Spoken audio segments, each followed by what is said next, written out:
नमस्कार मित्रांनो, सगळ्यांचे स्वागत माझ्या कॉमन मॅन या यूट्यूब चॅनलवर। मित्रांनो, राजकारणामध्ये शरद पवार यांचा राष्ट्रवादी पक्ष म्हणजे आता शरद पवार गट असंही म्हणता येईल, कारण राष्ट्रवादी पक्षावर अजितदादा पवार यांनी दावा ठोकलाय आणि त्याची केस सुरू आहे। तर हा शरद पवार गट नेहमीच भ्रष्टाचारात आघाडीवर राहिलेला आहे असं आपल्या निदर्शनास वेळोवेळी आलेलं आहे। नरेंद्र मोदी यांनी देखील त्यांच्यावर भ्रष्टाचाराचे आरोप केलेले आहेत आणि नंतर अजितदादा भाजपच्या वळचणीला गेले। अर्थात अजूनही अनेकांचा त्यावर विश्वास नाहीये। अनेकांना शरद पवार यांनीच अजितदादा यांना भारतीय जनता पार्टीमध्ये पाठवले असल्याचीही खात्री आहे, अजूनही खात्री आहे। म्हणजे राजकारणात कोणाचं काही खरं नाही, पण असा भ्रष्टाचारी असलेला पक्ष, काही लोक तर असं म्हणतात की पैसा कमावण्याची संधी असेल तिथे त्याचा शरद पवार यांना वास येतो। म्हणजे वेगवेगळ्या प्रकारच्या समित्या असतील, त्याचं अध्यक्षपद, मग तिथे पैशाचे गैरव्यवहार करणं। अनेक राष्ट्रवादीचे कार्यकर्ते अशा प्रकारच्या भ्रष्टाचाराच्या केसेसमध्ये अडकलेले आहेत, त्यांची चौकशी सुरू आहे। आणि असे शरद पवार हे पैसे राजकारणाद्वारे कमावण्यात अतिशय हुशार आहेत। म्हणजे खरं तर ईडीचे जे छापे पडत आहेत, सध्या काँग्रेस आहे ईडीच्या रडारवर, पण शरद पवारही येतीलच अशी खात्री आहे। तर असे शरद पवार हे लोणी खाण्यामध्ये पटायत आहेत।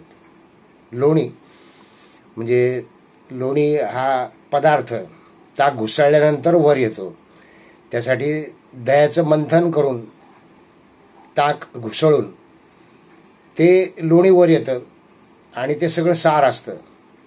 तर हे लोणी म्हणजे पैसा आहे राजकीय भाषेत म्हटलं तर अशा शरद पवारांनी आता त्यांचा सहयोगी पक्ष उद्धव बाळासाहेब ठाकरे यांचं लोणी मटकावलेलं आहे आणि हे प्रथमच आपल्या सगळ्यांच्या समोर आलेलं आहे। अर्थात उद्धव बाळासाहेब ठाकरे हे देखील लोणी मटकावण्यात पटायत आहेत, पण शेरा सव्वा शेर असतो त्याप्रमाणे शरद पवार हे सव्वा शेर आहेत। आणि तुम्हाला माहिती आहे मध्यंतरी प्रकरण, अंबानीचं प्रकरण, असं म्हणतात की अंबानींच्या घरासमोर स्फोटके असलेली कार उभी जी केली होती सचिन वाजे यांनी, ती खंडणी करता उभी केली होती असं म्हटलं जातं, म्हणजे अंबानी यांच्याकडून खंडणी घेण्याकरता। तसाच एक खंडणीचा प्रकार आपल्या समोर येत होता आणि जे काही आंदोलन सुरू होतं, आता आंदोलन जीवी हा एक वेगळा प्रकार आहे। तर आंदोलन कोणासंदर्भात सुरू होतं? धारावीचा विकास, आणि धारावीचा विकास जे उद्योजक गौतम अडाणी करणार होते त्या विरोधात आंदोलन होतं आणि आंदोलकांचं असं म्हणणं होतं, म्हणजे मुख्यतः त्या आंदोलन करण्यामध्ये उद्धव बाळासाहेब ठाकरे यांचाच पुढाकार होता आणि त्या जी रॅली निघाली, मोर्चा निघाला, त्यात धारावीकर कमी आणि इतर लोकच जास्त होते जे बाहेरून आणले होते असाही आरोप उद्धव बाळासाहेब ठाकरे यांच्यावर होतो आहे।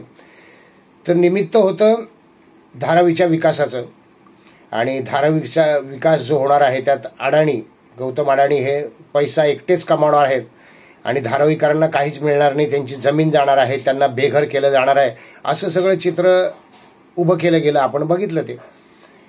मला वाटलं त्या मोर्चाच्या वेळेला सगळे सहयोगी पक्ष असतील किंवा सहयोगी पक्षांचे नेते असतील, उदाहरणार्थ वंचित बहुजन आघाडी उद्धव बाळासाहेब ठाकरे यांचा सहयोगी पक्ष आहे, त्यांचे नेते असतील, पण प्रकाश आंबेडकर तिथे फिरकले नाहीत, राष्ट्रवादीचे नेतेही तिथे फिरकले नाहीत। प्रामुख्याने उद्धव बाळासाहेब ठाकरे, त्यांचे चिरंजीव आदित्य ठाकरे आणि संजय राऊत वगैरे मंडळी होती आणि ही सगळी मंडळी तावातावाने भाषणं करत होती गौतम अडाणी यांच्या विरोधात, भारतीय जनता पार्टीच्या विरोधात, आणि धारावीला कसं लुटलं जाणार आहे असं चित्र आपल्यासमोर उभं केलं गेलं। आणि त्यावर देवेंद्र फडणवीस यांनी देखील आरोप केले की बोलणी फिसकटल्यामुळे हा मोर्चा निघतोय, कारण खरं तर हा धारावीचा विकास आघाडीच्या सरकारच्या काळातच ठरला होता आणि गौतम अडाणी यांनीच तो विकास करावा असंही ठरलं होतं। पण पुढे आघाडी सरकार गेलं, उद्धव बाळासाहेब ठाकरे एकटे पडले, त्यांचा गट एकटा पडला आणि आता त्यामुळे बोलणी फिसकटली. म्हणजे काय तर देणे घेण्याची बोलणी असतात, कधी पण बोलणी काय हवा पाण्यावरच्या गप्पा नसतात त्या, तर ती बोलणी फिसकटली होती. उद्धव बाळासाहेब ठाकरे यांना या प्रकल्पातून, धारावी विकास प्रकल्प जो होणार होता त्यातून आपल्याला, आपल्या पक्षाला काहीच फायदा मिळणार नाही असं दिसत होतं किंवा असं लक्षात आलं आणि त्यामुळे अडाणींना सतावण्यासाठी, त्यांच्याकडून पैसे काढण्यासाठी आंदोलन सुरू आहे असं जाणकारांचं मत किंबहुना सर्व महाराष्ट्रालाच हे लक्षात आलं होतं. पण ते लोणी होय, परवा बारामतीला विद्या प्रतिष्ठानच्या कार्यक्रमात शरद पवार यांनी अडाणी यांचे आभार मानले 25 कोटी रुपयाचा चेक दिल्याबद्दल.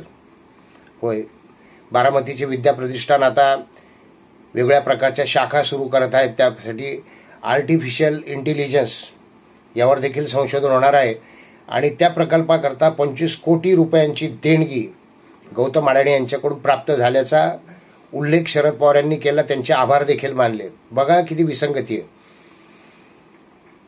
सहयोगी पक्ष उद्धव बाळासाहेब ठाकरे उबाठा गट हा आंदोलन करतो गौतम अडाणींच्या विरोधात, त्यांच्या धारावीच्या प्रकल्पाच्या विरोधात. तो प्रकल्प होऊ नये म्हणून किंवा त्या प्रकल्पाची लूटमार होऊ नये, तो प्रकल्प सरकारने करावा, अडाणींना तो प्रकल्प मिळू नये म्हणून आंदोलन केलं जातं, मोर्चा काढला जातो. आणि त्याच नंतर अशी बातमी येते की 25 करोड रुपये हे शरद पवार यांच्या गटाला किंवा शरद पवार यांच्या प्रतिष्ठानला देणगी दिले गेले आहेत. हे लोणी बरं का, मगाशी मी लोण्यात जो उल्लेख केला हे लोणी आहे. म्हणजे आंदोलन कोणी केलं? उद्धव बाळासाहेब ठाकरे यांच्या गटाने. त्यावरचे जे लोणी आहे त्या आंदोलनातलं, गौतम अडाणींना प्रोजेक्ट मिळू नये, त्यांनी तो विकास करू नये म्हणून जे आंदोलन झालं त्यातलं जे लोणी आहे ते लोणी 25 करोड रुपयांच्या रूपाने शरद पवार यांना प्राप्त झाल्याचं आपल्या लक्षात येईल. आता अर्थात शरद पवार एकटेच हे लोणी मटकावणार आहेत किंवा एकटेच कशात घालणार आहेत की यामध्ये सुद्धा ठाकरे गटाचा वाटा आहे ते सांगता येणार नाही. पण विद्या प्रतिष्ठानच्या नावाने चेक दिलाय म्हणजे अंतर्गत व्यवहार माहीत नाही, गुप्त व्यवहार देखील झाले असतील.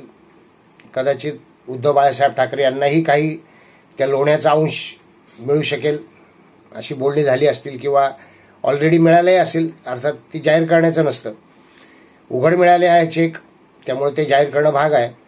तर हे लोणी होतं आणि हे लोणी शरद पवार यांनी मटकावलं आहे काय असा प्रश्न आहे. त्यांनी एकट्याने मटकावलं असेल कारण त्यांचा हातखंडा आहे असं लोणी मटकावण्यामध्ये.